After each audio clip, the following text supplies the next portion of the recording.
Coming Back is a 100% listener-supported podcast. To support the show and to get your hands on some really cool podcast swag, head on over to patreon.com/ShelbyForsythia. Support the show for as little as $1 per month and change or cancel your support at any time. Your support keeps Coming Back ad-free, which is really awesome. Thank you.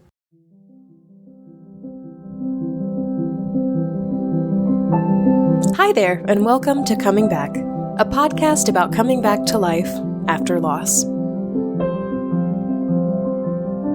On today's show, we'll talk to social worker and positive psychology coach Harriet Cabelly about the dream-shattering diagnosis of her daughter at just 9 months old and how her coming back journey called her to write her new book, Living Well Despite Adversity.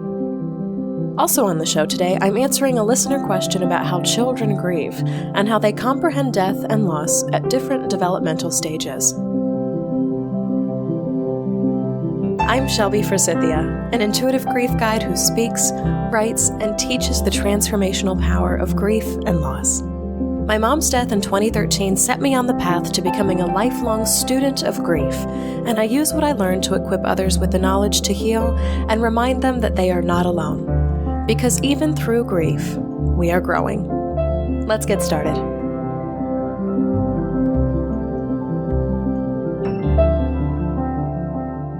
Greetings, grief growers, and welcome to another episode of Coming Back. I am so glad to be here with you today. This week, I wanted to talk about a listener question from my private Facebook group, The Grief Growers Garden, about how children grieve or are capable of grieving at different points in their lives. She writes, "A topic of my curiosity is the aspect of age when you experience loss initially. I was a child when my first loss occurred, age 6, and I'm interested in the contrast between that and someone who is maybe later in life. I want to know how a younger person, the experience of grief may differ to others because of limited life experiences. Then as you grow older and have more life lived, that grief changes and morphs and matures with age. The reason I bring this up is that individuals older than me assume when loss is brought up that I cannot possibly know what I'm talking about. I've had people in my parents' generations make comments that I cannot possibly comprehend the meaning of death or loss at 6. So this is a really important question and a really big question because it's kind of a lot of questions all lumped into one. It's how do children grieve? It's how does a child's age or developmental stage affect how they're able to perceive grief and death and loss? And most critical, how should adults be talking to children about grief and loss? Because in this grief grower's experience, sadly, her ability to understand was totally invalidated by a group of adults that told her she couldn't possibly comprehend the concept of death at age 6. This just breaks my heart because in truth, and you may know this from your own grief story, adults are not the only ones affected by grief and loss. As soon as we can see, smell, touch, hear, or feel loved ones in our lives, we can see, smell, touch, hear, or feel when they are no longer there. Even children who may not have the vocabulary to talk about loss still feel that energy of disconnection when someone they love or have been exposed to is no longer present. And I think there's this underestimation of kids too. There's this perception that some subjects are too big or too complicated for children to understand. And while that might be true for something like physics or international banking, life basics like death and grief and loss are not too big for kids to comprehend or understand. In fact, if you want a quick shareable tidbit or you want to scare your family with a really fun fact, main characters in children's movies are 2.5 times more likely to die than they are in movies aimed towards adults. And main characters in children's movies are 3 times more likely to be murdered. And there's some of that Disney fluff for you. So death, grief, and loss surround our kids. Let's establish that up front today. What I want to do next is to take you on a tour of how death is understood in different developmental stages, talk about common responses to death in each stage, and end on ways adults can help children face death in each stage. Now notice I'm saying death here, but you can apply this information to any other loss, including divorce, diagnosis, or a major move. And just so you know, grief growers, I am not the authority on this top of the show piece today. The research and the information that I'm reading from is from the Dougy Center, which is located here in the United States. It's the National Center for Grieving Children and Families. And I will put a link to the article that I'm reading from, which is their super helpful free guide called Developmental Responses to Grief, in the show notes for your reference. There's a lot more elaboration there. So let's start with ages 2 to 4. So in this developmental stage, children don't fully understand that death is permanent and irreversible and universal. They are most likely to express themselves through behavior and through play. Their concept of death is that death is reversible, and they're starting to wonder if death happens to everyone. So you might hear questions like, "My mom died? When will she be home? Will you die too? What about me?" Common responses to grief in this stage are crying, irregular sleep, clinginess or a need to be held, temper tantrums, telling the story to anyone, including strangers, repetitive questions, and possibly behavior regression, so needing help with things they may have already learned. So things like feeding themselves, possibly helping to pick out clothes in the morning, things like that. So ways that adults can help children ages 2 to 4 cope with death is to create a consistent routine to reestablish safety and predictability, especially around the start of your day and especially around the end of your day. Another way to help is to provide short and honest explanations of death. Mommy died, her body stopped working. So use the word death, died, avoid euphemisms such as gone, passed on, lost, gone to heaven, sleeping, etc. Answer questions honestly, set limits but be flexible when you need to, provide lots of opportunities for expression and for play, give choices whenever possible so they feel like they have some control in their lives. Would you like hot cereal or cold cereal? Would you like to watch TV or go outside? And offer a lot of physical and emotional nurturance. Something I kind of gathered here in ages 2 to 4 is that death and the concept of dying is a new, mind-blowing topic in the sense that they're going to have a lot of questions, and they're not going to have taboos about it like adults do, which is why they might ask strangers or teachers or preschool instructors, babysitters, etc. about death, dying, things like that. And it's not weird for them because it's such a new concept and they want to learn about it. They want to talk about death with everyone and everything.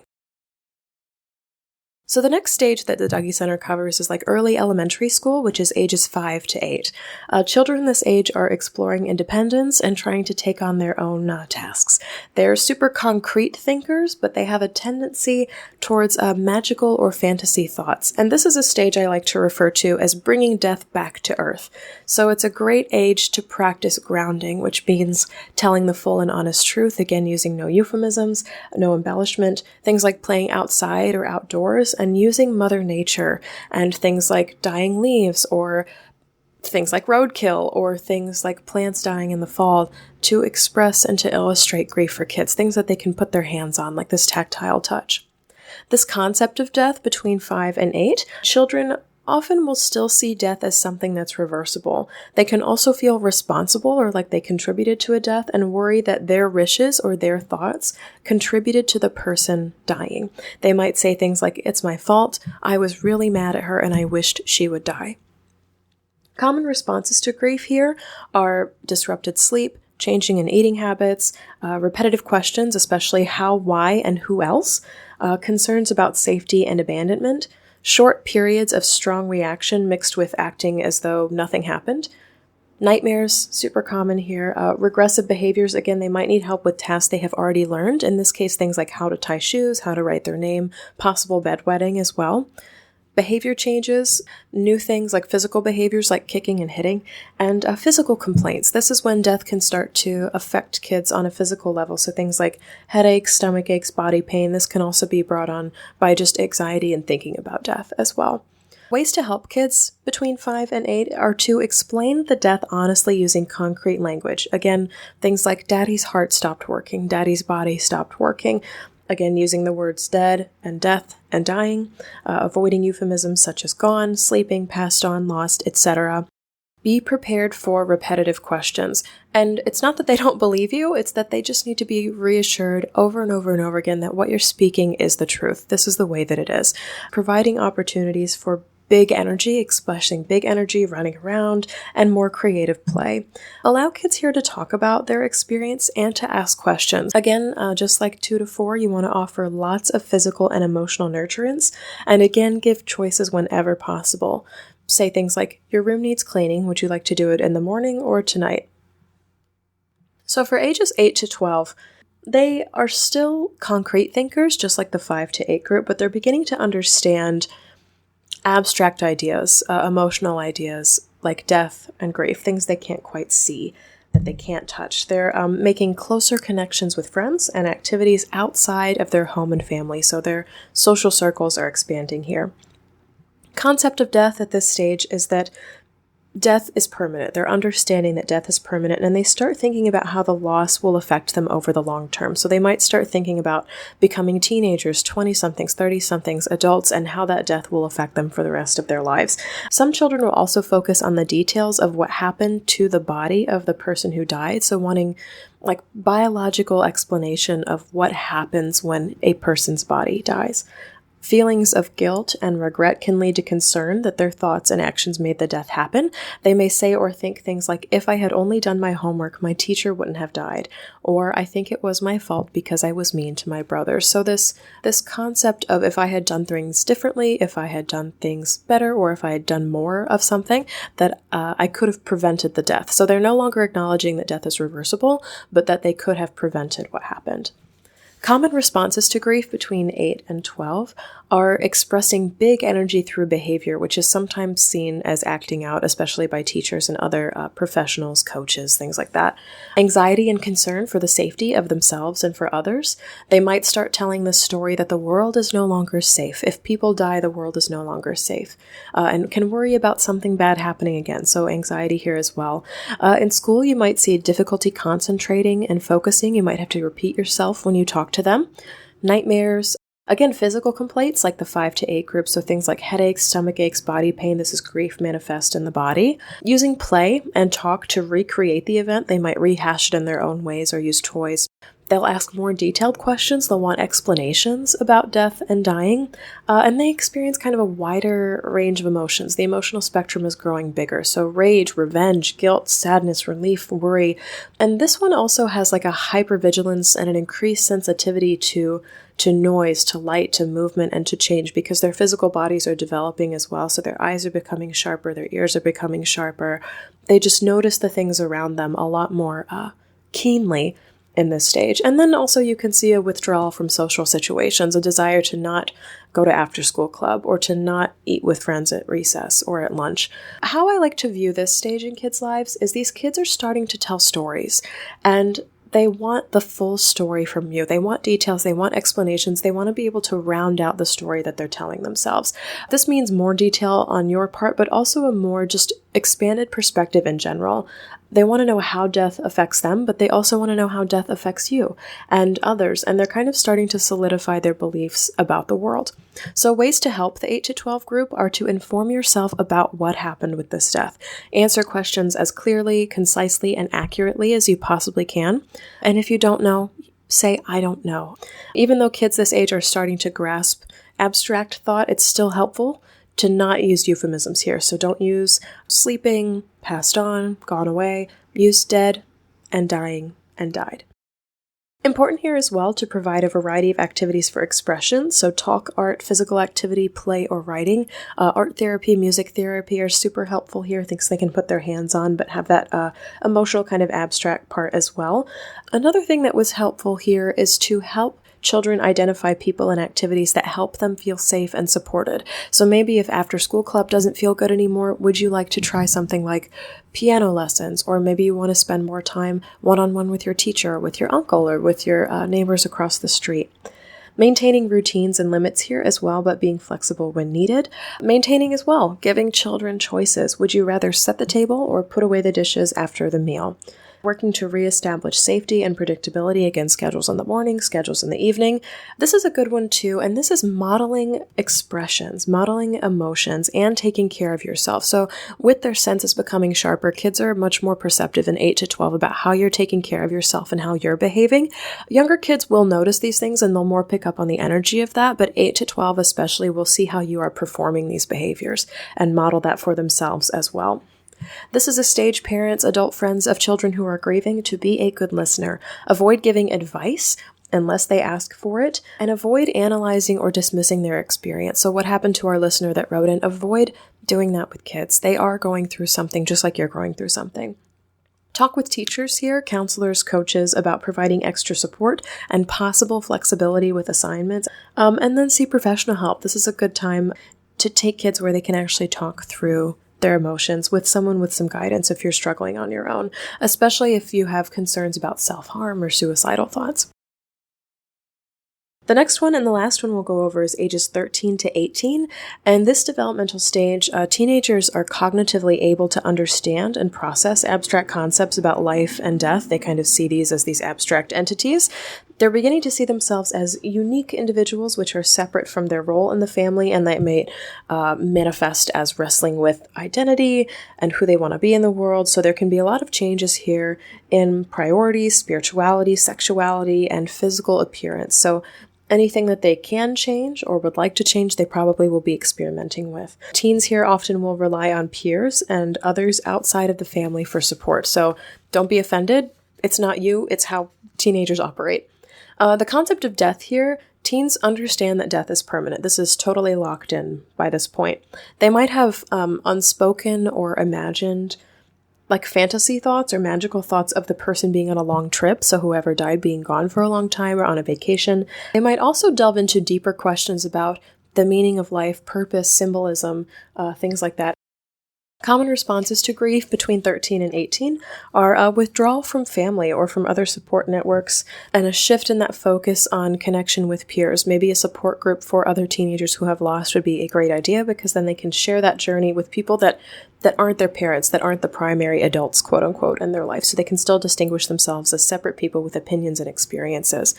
Increased risk-taking sometimes, so drugs, alcohol, unsafe behaviors, an inability to concentrate. This carries over into school, and or pushing themselves to succeed or be perfect. So it's kind of, you can get both ends of the spectrum here. Difficulty sleeping, lethargic, exhaustion, lack of appetite, or opposite side of the spectrum, overeating. Unpredictable or at times intense emotional reactions, so anger, sadness, guilt, relief, anxiety. The spectrum of human emotion is still widening here. Worrying about the safety of themselves and others, fear about death or violence happening again in the family, and confusion over role, identity role. A lot of times teenagers, especially if a parent dies, are given parental type tasks to take on younger siblings or other household duties and become kind of the replacement parent, and there's a lot of pressure there. Teenagers are subject to thoughts about suicide and self-harm. And again, hypervigilance, increased sensitivity to noise, movement, and light. Again, just noticing more the things around them, becoming very perceptive. If you're an adult friend, parent, caregiver to a teenager who is grieving, you can reinforce assurances of safety and security even if teens do not express concern. So if they're not talking about it, that doesn't mean it doesn't exist. You can still say something about, this home is still a safe place for you, and we are here for you. Allowing for expression of feelings without trying to change, fix, repair, or take them away. Again, just like all the other age groups, answering questions honestly, but here you can provide more detail. Providing choices. Again, choice comes up in every single stage whenever possible. You can relate it to the death as well. You can kind of get deeper into it and allow them to be creative. So I would like to do something to honor your dad's birthday this year. Would you like to participate? What ideas do you have? Adjusting expectations. Big time, parents, for concentration and task completion. So kind of easing up a little bit, adjusting your expectations on the time frame that things get done and how they're done, how well they're done. Teenagers are also a lot more equipped to answer things like open-ended questions. So what was it like for you? What has been your experience? Just listen and be there with them very honestly. And again, just like the 8 to 12 group, seeking professional help for any concerns around self-harm, suicidal thoughts. In my head, I kind of view this stage of grief development as Nothing is too crazy or too scary. People like to put them in this box of rebellious or unpredictable, but really in my head I like to view it as kind of trying to get a grip on the world. We're trying on a lot of emotions. One second they'll say, I like to think that mom is somewhere on a long trip. Another second they'll say, I wish I was dead too. How much of this can I feel? What does it feel like? Kind of the extremes of everything, because wow, these emotions, these experiences are coming here for the first time, and especially with grief, that's a lot of intensity to be feeling for the first time as you're also experiencing emotions, period, at this level for the very first time.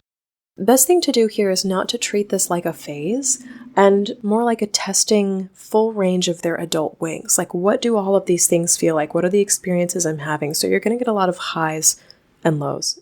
And that kind of sums up grief in each developmental stage from age 2 all the way up to age 18. I think the biggest takeaways for this for adults is to model your grief for your kids. Don't hide away when you cry because you think you have to be strong. Don't throw yourself into work or hurry your kids off to school immediately after a loss because everyone needs to be busy. Try not to engage in stuffing behaviors like eating, shopping, and drinking because children are very, very monkey see, monkey do when it comes to grief. So if you lock yourself in your room to cry and to mourn, that's exactly what your kids will do. And there's an emotional disconnection between the two of you there. If you refuse to answer their questions about death or what happened, or lie to them, or don't provide the detail that they're looking for, they will refuse to answer your questions when you ask questions of them.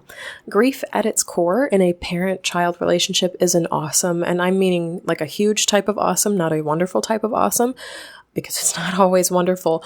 Grief at its core in a parent-child relationship is an awesome, powerful way to build trust and humanness and transparency with your kids. If you're crying, just say, Mommy is sad because Pop is dead. Daddy is frustrated because his best friend died. Mima is crying because her sister is dead. That's enough for kids to understand that something has happened to trigger this emotion and that you're expressing that emotion and that is normal. So second takeaway is don't stop talking about loss because kids are no longer in the developmental stage where their loss occurred. Don't assume that they learned everything about death they need to know at age 4, and once they hit elementary school at 5 or 6, you're done talking about it. Their lenses on grief, as we saw from the Dougie Center's research, are widening all the time as they live more of their life. Live life, as our listener wrote. So continue to entertain their questions about death, grief, loss, and provide new information as it comes to you, as you experience it, and as you get more information about the specific loss as well. Third takeaway, this was mentioned in a couple of the stages, but I want to say it again. Do not use euphemisms for death, especially for younger kids. You say Daddy's in heaven now, and your child may want to travel to visit him there. You say Nana is just sleeping, and instantly you've created a negative association between death and sleep, or your child might be afraid to go to bed at night. You say they're in a better place now, and your child may blame themselves for not creating a good enough place here on earth, so much that their loved one had to die to be in a better place.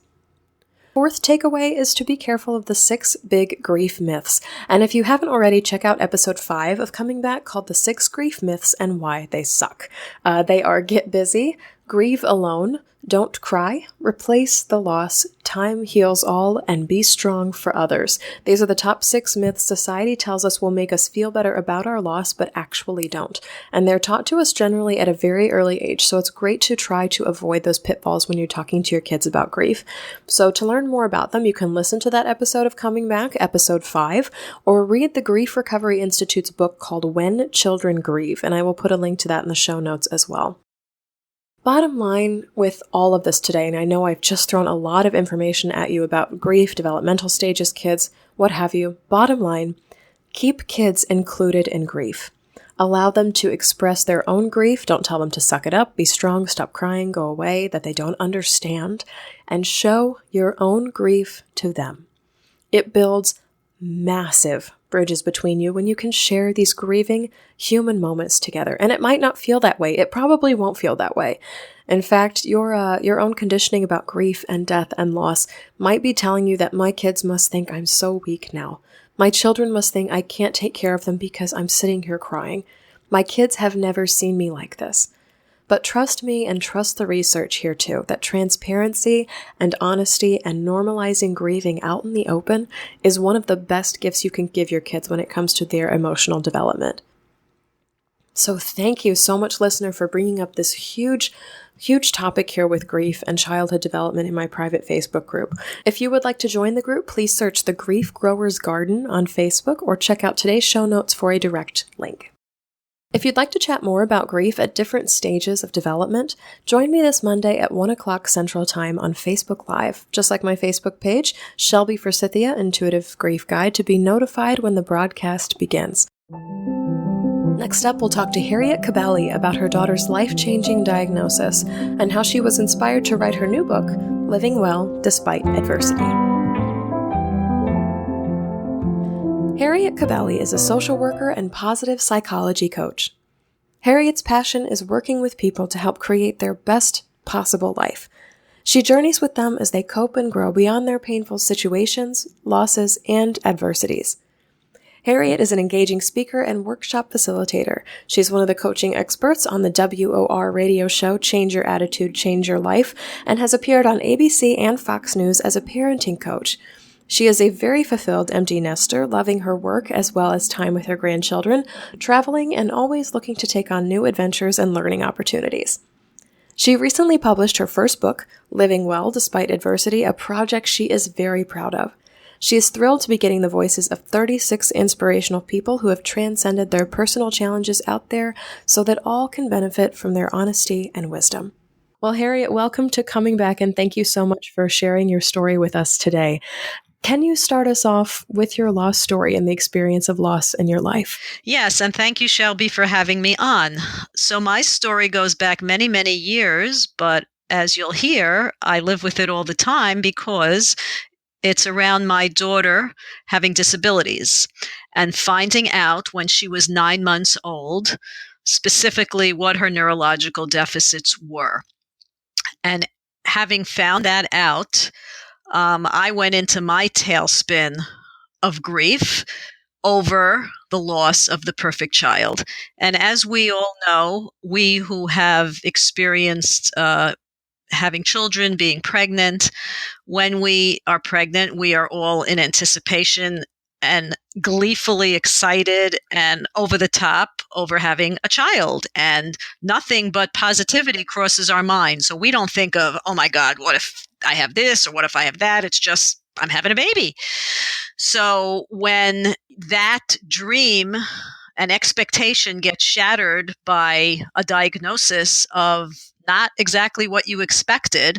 Now, mine did not come upon her birth. She had a perfectly normal birth, and everyone thought she was doing fine and normal until she wasn't hitting her milestones. So basically, we started running tests at 6 months old, and we got her diagnosis at 9 months. So when you have a diagnosis after a dream that you've expected to go well all along, it's pretty shattering.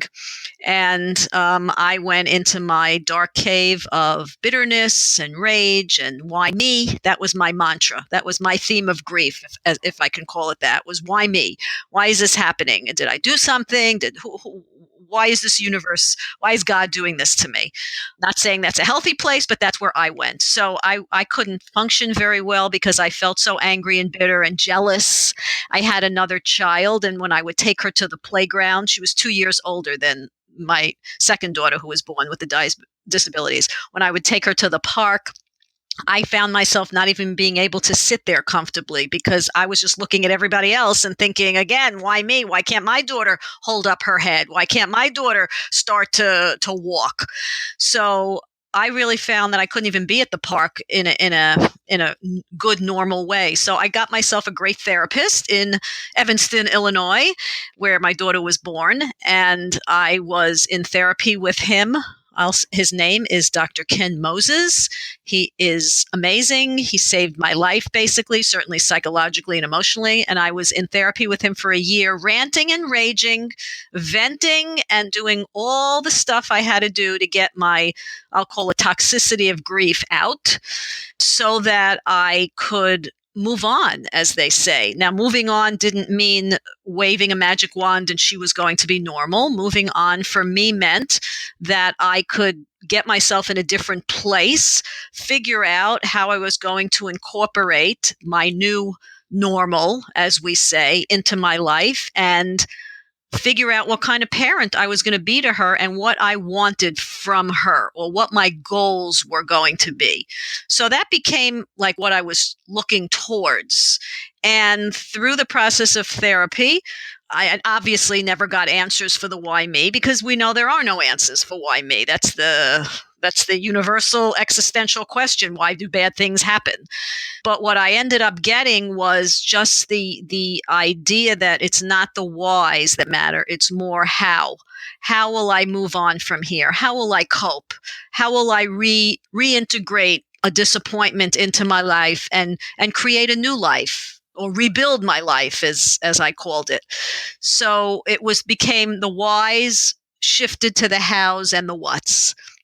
And I really attribute that to going through the process of getting all those feelings out, because I think if we don't do the work initially, it does come back to haunt us. I always visualize this tube of toothpaste. It's like, if you don't really deal with the main hurt, like from the top of that toothpaste where like it's supposed to come out, then it starts oozing and all these little holes start coming out all over the place, and you get all this oozing toothpaste and it makes a mess.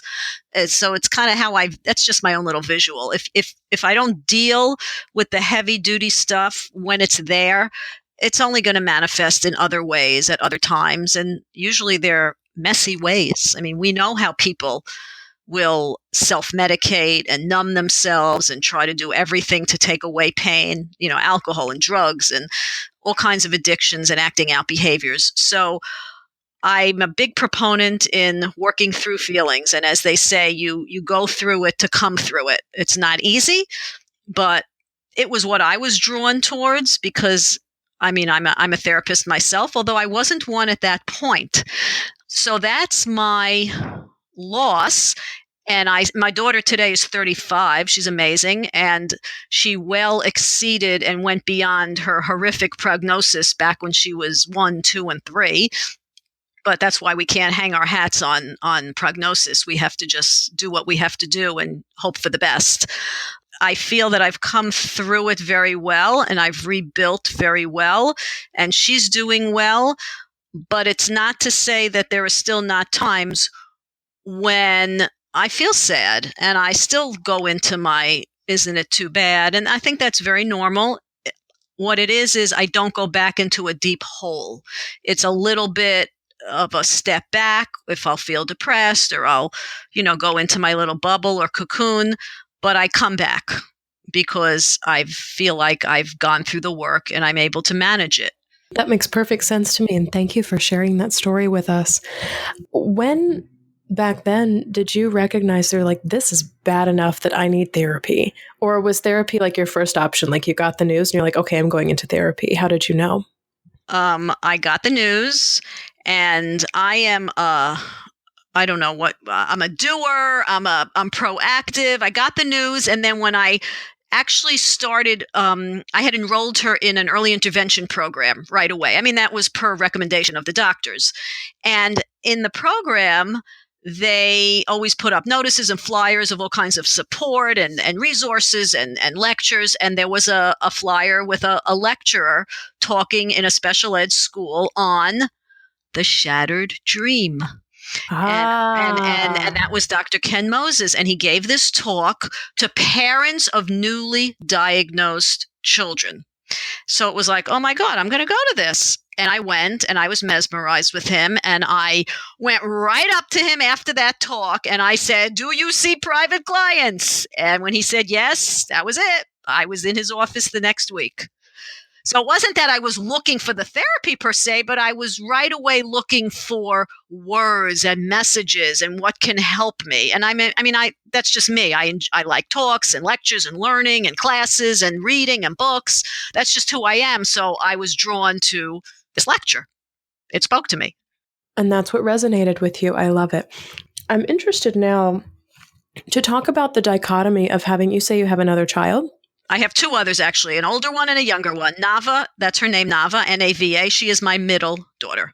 So can you talk about the contrast of balancing your 3 kids and having one with neurological deficits and having 2 who lead, quote unquote, normal lives? Like, how does grief integrate with that? Do you feel like attention has been distributed the same way? Do you grieve for them differently than you would grieve for your daughter? Right. So that's a great question, because that's a perpetual challenge when you have more than one child, because the one with the issues or problems, whatever word you want to use, obviously needs more attention just vis-a-vis practicality. I'm taking her to speech therapy and physical therapy and occupational therapy and her special programs. So just by virtue of all the things I had to shuttle her to, she's going to get more attention.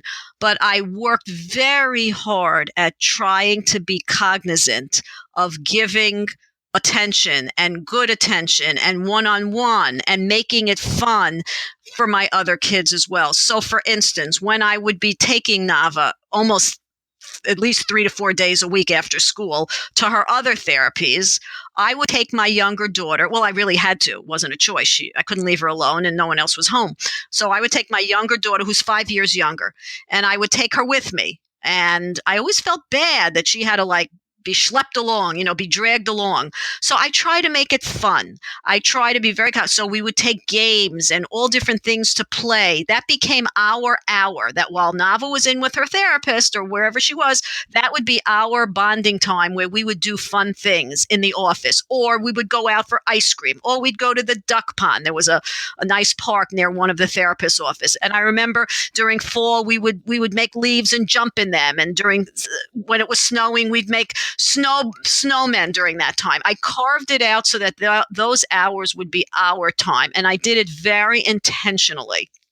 And as far as just at home, I tried before bed to say, to really talk and give that one-on-one time. As far as my older daughter, she was 2 years older than Nava.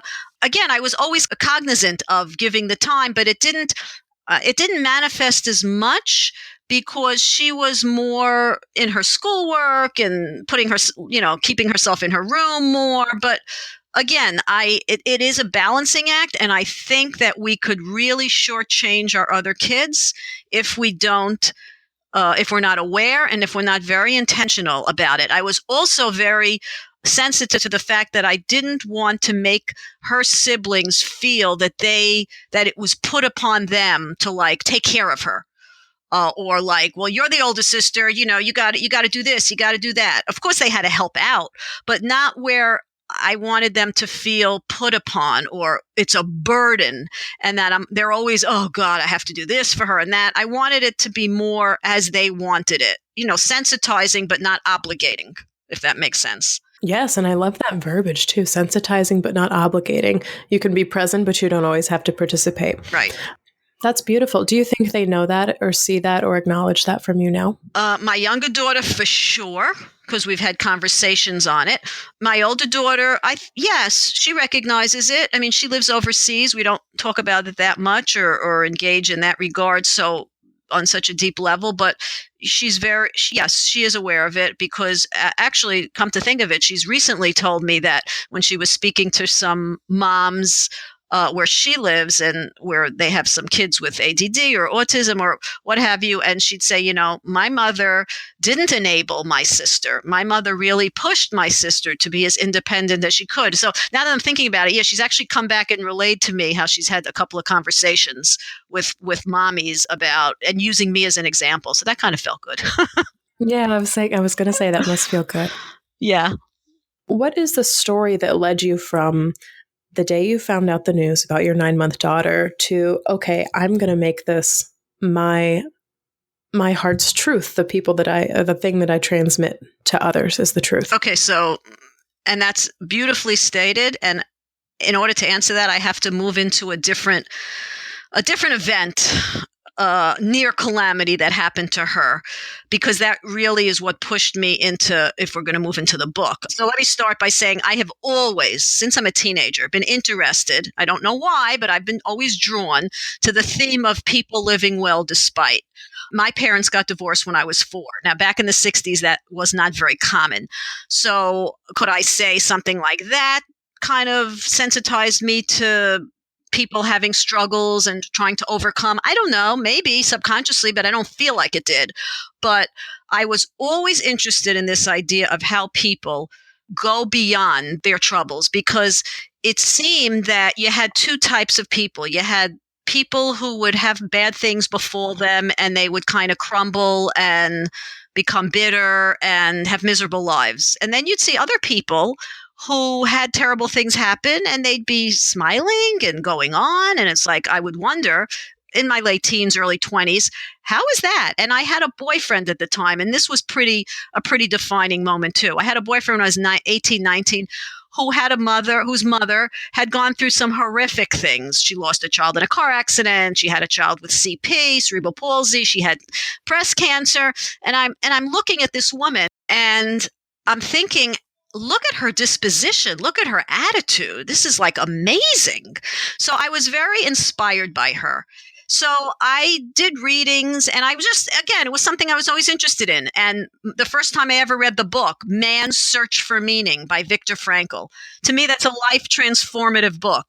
And it's all on this theme of transcending adversity. He was in Auschwitz and many other concentration camps, and how people can go through horror and come through it standing, and pick up the pieces and go on. I won't get into the book, but it's highly recommended as a must read, in my opinion anyways, and it is a classic. So that's what I'm saying in terms of I always was interested in this theme. So now fast forward in terms of my daughter, 17 years, 18 years, she's 18 years old, and she has a condition, a medical condition, having nothing to do with her disabilities, called ulcerative colitis. It's inflammatory bowel disease. Some people have Crohn's, some people have colitis. She was diagnosed with colitis at 12. It's like, oh God, now she needs something else. It's not enough what she has. Now she has something else to deal with. That was when she was 12. And I had to like go back into my own state of how I'm going to deal with this one now. And she managed it, and she was on medication, and she did well. 5 to 6 years later, she gets a horrific flare-up. They can't control it with medication. They try all kinds of things to prevent her from having to have her colon removed. And she was on a lot of immune suppressants. She is the one in a million that came down with a secondary infection that put her basically into a drug-induced coma on a respirator, where she almost died. Oh my God. On this respirator in a drug-induced coma for almost 4 months. Then after that, she miraculously survived, and then she moved into a rehab hospital for the next 9 months, having to relearn everything from picking up her finger to swallowing and breathing on her own. She had a trach, and she had to relearn every motoric and bodily skill and function. So that was a year of a medical crisis. Now, she miraculously survived, completely recovered, and has her life back. So after that, I said to myself, whoa, how do I honor this miracle? I mean, we all know that when bad things happen, so many times people start foundations and causes when there's deaths, and people want to do something big to commemorate a life. And I looked at it and said, but I want to honor a miracle. So I started, looking, and I also said to myself, so how do I just go back to my life as before? What am I, just pick up the pieces and resume? Okay. So yes, but that's kind of what I did. I went back to my school job. I was a school social worker. But it didn't feel right. And I was in terrible angst. And I said, I don't know what to do, but this does not feel right for me inside. So I started doing all kinds of things, looking into all kinds of meaningful things. I raised a service dog to work with the disabled. We were foster parents for a beautiful lab that then passed this test and went on to live with a little boy who has cerebral palsy in Pennsylvania. I did a Patch Adams trip, clowning trip in Sicily to hospitals and orphanages. And I'm not a clown, but hey, I was always enamored with Patch Adams, who's this amazing doctor. Sure. Heard of him. Yes. They made a movie about him. So I did that. And I just tried a lot of different things. I tried a book. I tried a memoir. because I always liked writing, and I got a person to write it with me, and I got an agent, and it got rejection after rejection after rejection. And although we all know that the Chicken Soup books got about 90 rejections and they finally hit it big, the agent at some point said, put the project down. This is an evergreen theme, a universal theme of loss and survival. Pick it up again in a few years. So I started a blog. I started a blog called Rebuild Life Now, because that was my thing, how we rebuild our lives through adversity. And I decided that I was going to do a project. And my project was going to be, I was going to do monthly interviews of people who had to rebuild their lives through whatever challenges or losses they went through. That sounds very familiar. Right. So this tied in well with my theme of life, as I call it, like I said earlier, since I was a teenager, and with going through what I had been through and honoring and seeing and trying to look to inspire other people that there is life after loss or life through challenge. So every month I was able to find someone who had transcended their loss, their adversities. I looked for a diverse group of challenges. I didn't only want people who were grieving loss through death. So it's many, many things. It's someone who is blind, someone who was raped, people who have special needs children, people who are special needs themselves, people who've become quadriplegic, people who've just, not just lost a parent, lost a child. So I ended up with 36 interviews, one a month for 3 years. They're all on my blog. And at some point, people started saying, what are they sitting on your blog? Why don't you compile them into a book? And that became my project. So when I closed up the book of the memoir, that chapter, so to speak, literally and figuratively, and I didn't know what else to do, this kind of evolved. So it evolved over 5 years, and now it came to fruition. The book came out in August. Yay! And I'm cheering for you. I've got chills on this end because literally it's like you feel this. There's a potential to feel a mass amount of failure when an agent says, put it down. We're not going to do this right now. We've gotten way too many rejections. Try it again another time. There's a potential to feel a mass amount of failure there.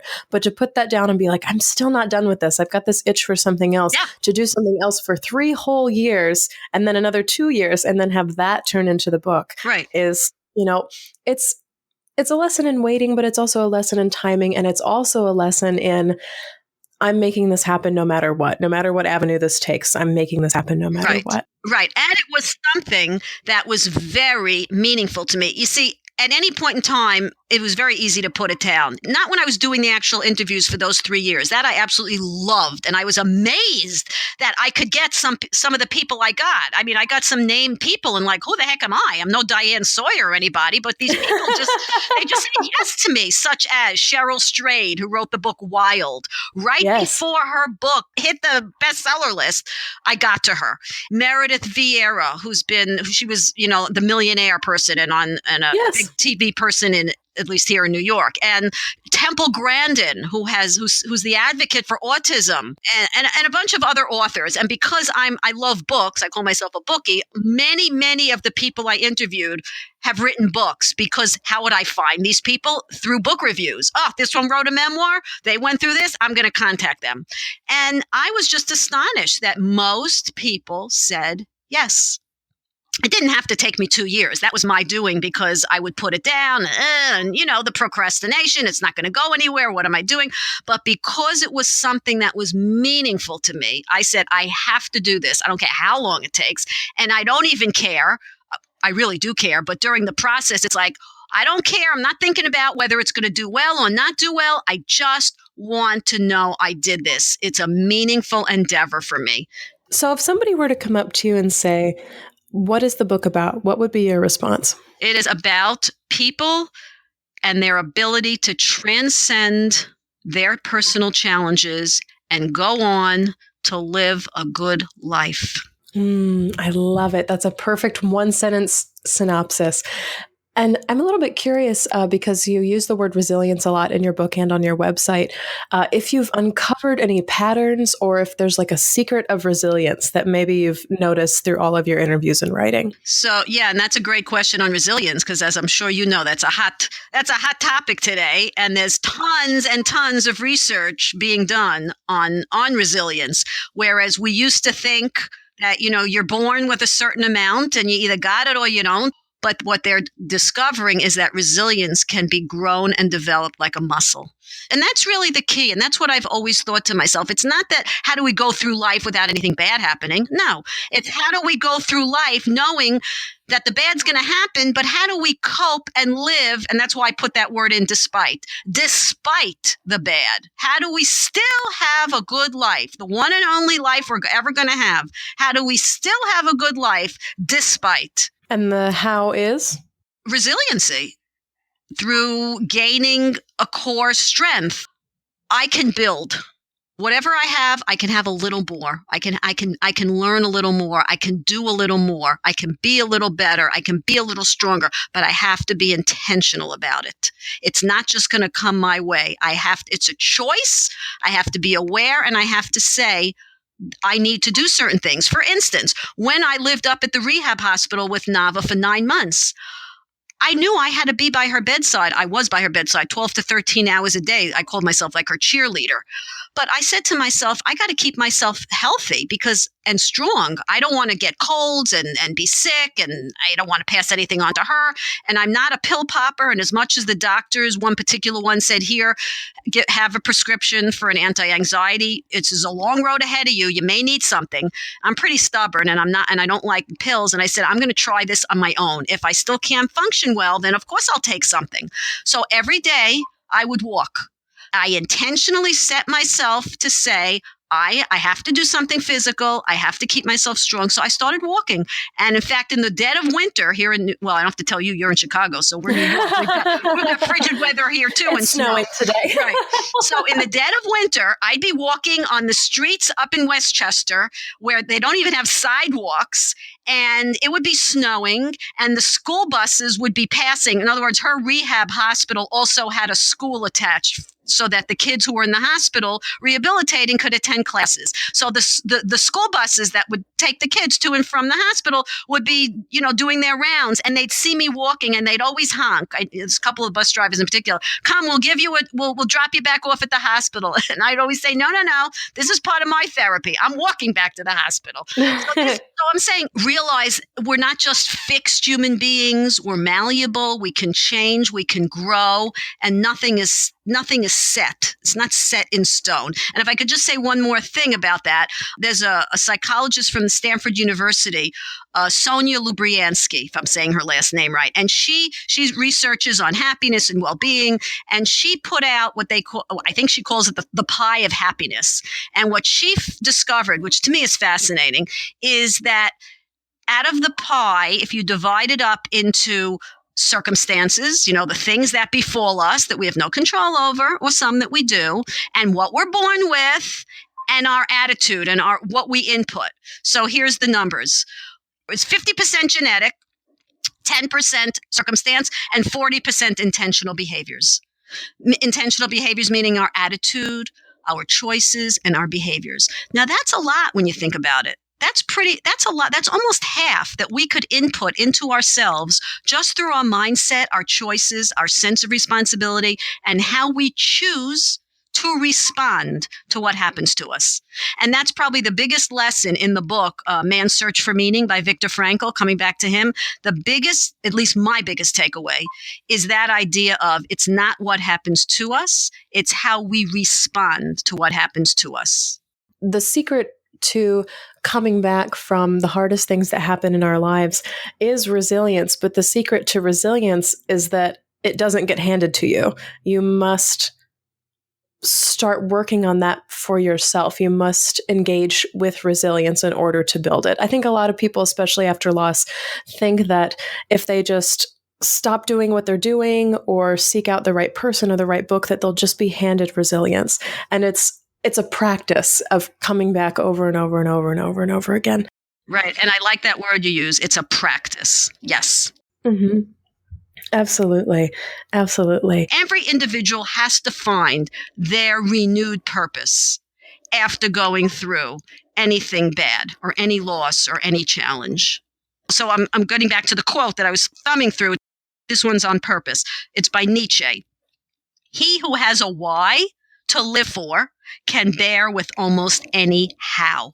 And in this point, the why meaning a purpose, not the why that I spoke of at the beginning of this podcast, which is why me and why do bad things happen, but a why meaning the purpose. He who has a why to live for can bear with almost any how. And after people go through terrible things, they have to rebuild that why. They have to rebuild and reconnect with a new purpose. And that's really crucial. And I think when you do that, you have a good shot at carrying on in a hopefully good way. What is your why now? Ooh, that's a good one. What is my why now? Wow, I got to think. My why, I mean, I'm just thrilled. I'm just so excited living every day. I can't wait to get up in the morning because to me, the world is like an oyster. So on a big level, I'm just excited about living and always taking on new things and challenges and opportunities and fun things and bringing and things that are meaningful to me. But if we want to be a little less global like that, I would say I have grandkids, I have my kids, I have work that is so meaningful. When I work with clients, helping them move in all the ways I've just spoken of, it's the most transformative, inspirational work. I mean, it's deeply connecting with people. For me, there's nothing better than that. That's perfect. I think that brings me so much joy, and I'm so excited to hear that for you, both on a global and a personal scale. I think both of those are really important to hold in our hands simultaneously. So, Harriet, before we get off today, can you tell everybody where they can find your book, Living Well Despite Adversity, and also if they'd like to work with you, maybe how they can get in touch? Okay, so my book is on Amazon. So if you just, Google Amazon books and then type in the name, it comes right up, Living Well Despite Adversity. And the subtitle is Inspiration for Finding Renewed Meaning and Joy in Your Life. So it's on Amazon, and my website is rebuildlifenow.com, one word, rebuildlifenow.com.